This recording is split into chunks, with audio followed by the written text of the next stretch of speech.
Assalamualaikum warahmatullahi taala wabarakatuh.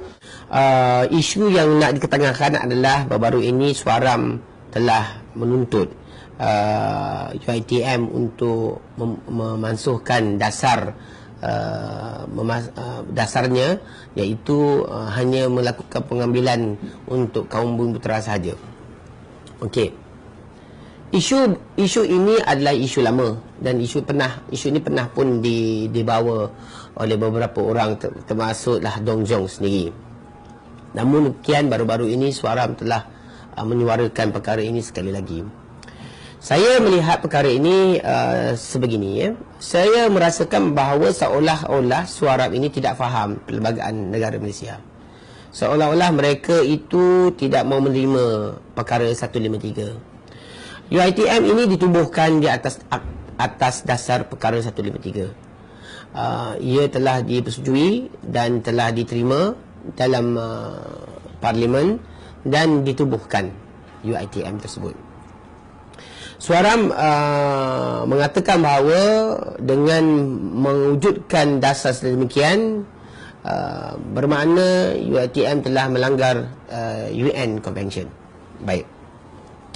Saya bersetuju dengan Suaram jika Suaram boleh menerima dua pandangan saya ini. Suaram boleh menuntut UiTM untuk memasukkan dasar tersebut dengan memikirkan dua syarat utama. Okey. Satu, jika UiTM itu nak dimansuhkan, maka dengan secara tersendirinya 153 itu dipertikaikan. Apabila dipertikaikan, maka dia mempertikaikan salah satu daripada perkara utama di dalam perlembagaan. Apabila dia mempertikaikan perlembagaan, maka dia mempertikaikan tentang pembentukan negara Malaysia, negara ini, ya, yang dikenali sebagai Federation of the Malay States ataupun Persekutuan Tanah Melayu.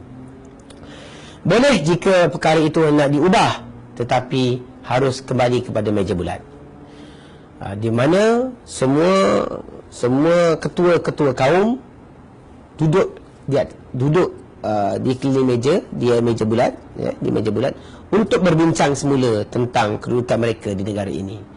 Tetapi dengan syarat, untuk berbincang kepada round table tersebut, orang-orang ini, orang-orang yang Cina dan India ini hendaklah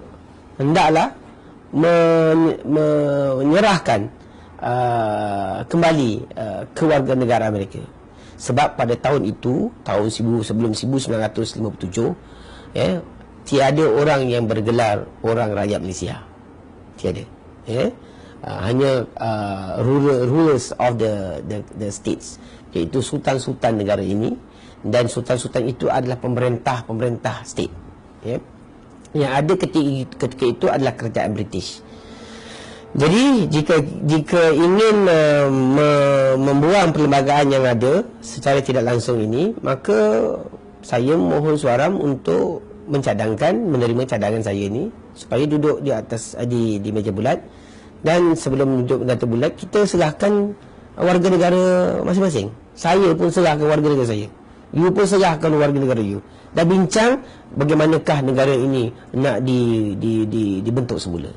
Adakah berani melakukan sedemikian? Itu cadangan pertama. Cadangan kedua, kalau nampak cadangan pertama tu agak drastik dan juga agak radikal, ya, maka saya cadangkan cadangan kedua yang tidak radikal, iaitu jika UiTM itu nak diberikan di menerima pelajar-pelajar Cina dan India.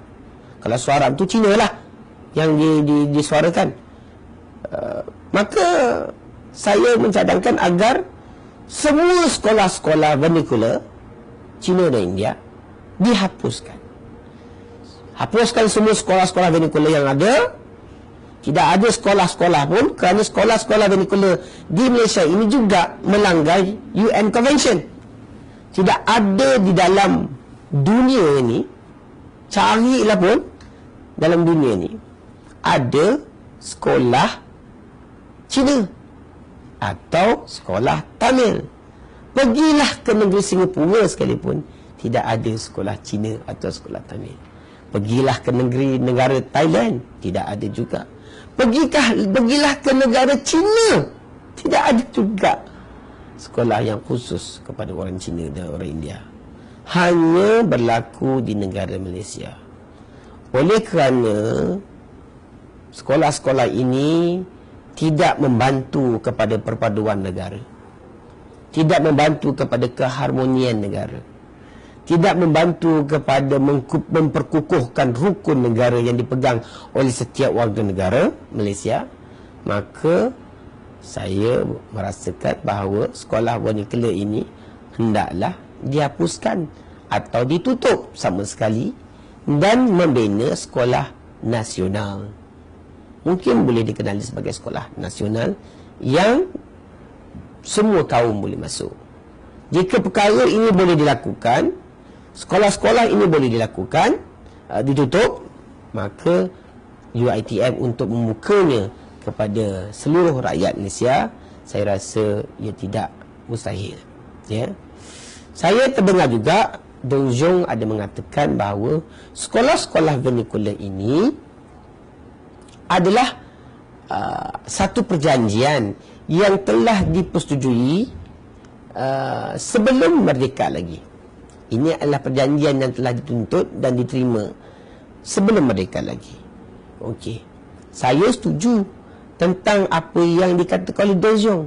Begitu juga Dong Jong harus menerima hakikat bahawa hak keistimewaan orang Melayu juga dibincangkan sebelum kemerdekaan, juga telah diterima sebelum kemerdekaan, juga telah menjadi janji kontrak antara kaum-kaum yang lain sebelum kemerdekaan.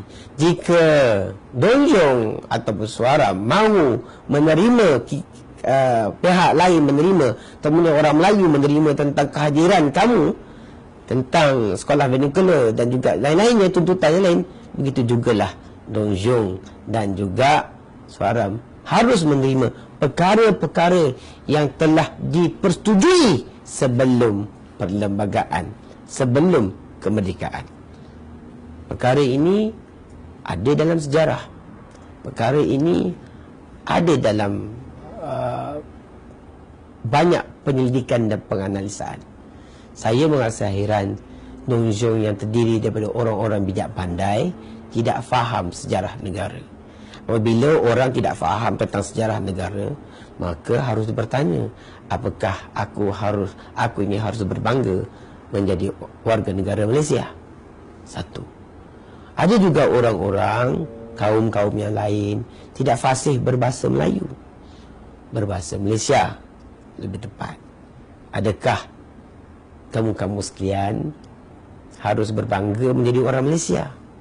Sesungguhnya menjadi orang Malaysia itu harus boleh berbahasa Melayu dengan baik. Dan itulah bahasa yang harus dipertahankan dan diguna pakai sebagai rakyat Malaysia. Tetapi ada bangsa di sini bahasa Melayunya tidak betul, pelat, tidak, bahasanya tidak benar sama sekali. Jadi sebelum kita menterjah orang lain, hendaklah kita melihat diri kita sendiri.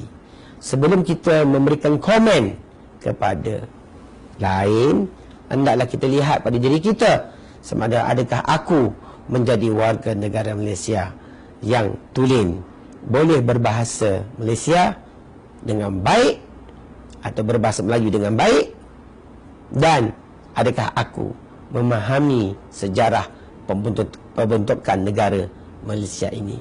Jika kita tidak faham kedua-dua perkara ini, maka sayang sekali sebenarnya kita tidak dan belum lagi menjadi warga negara Malaysia yang tulen. Saya memberikan pandangan ini untuk mereka-mereka di luar sana berfikir, untuk orang-orang Melayu liberalis yang menyokong orang-orang ini berfikir, untuk orang Melayu pluralis berfikir, dan untuk orang-orang Melayu sekular berfikir. Kerana perkara ini jadi asas. Jika agama itu sudah tidak lagi menjadi asas kepada golongan Melayu yang tiga ini, maka sudah tentu sejarah boleh menjadi asas untuk diri mereka sebagai warga negara Malaysia. Sudah tentu perlembagaan juga jadi asas kepada kewujudan mereka di negara Malaysia. Saya mohon perkara ini untuk direnungkan. Saya melakukan provokasi untuk kamu fikir agar kita tidak ketinggalan ke belakang akibat kebodohan kita sendiri. Wabillahi taufiq hidayah. Assalamualaikum warahmatullahi taala wabarakatuh. Layari www.amrnetwork.my/tv untuk berita lanjut. Sekian berita AMR.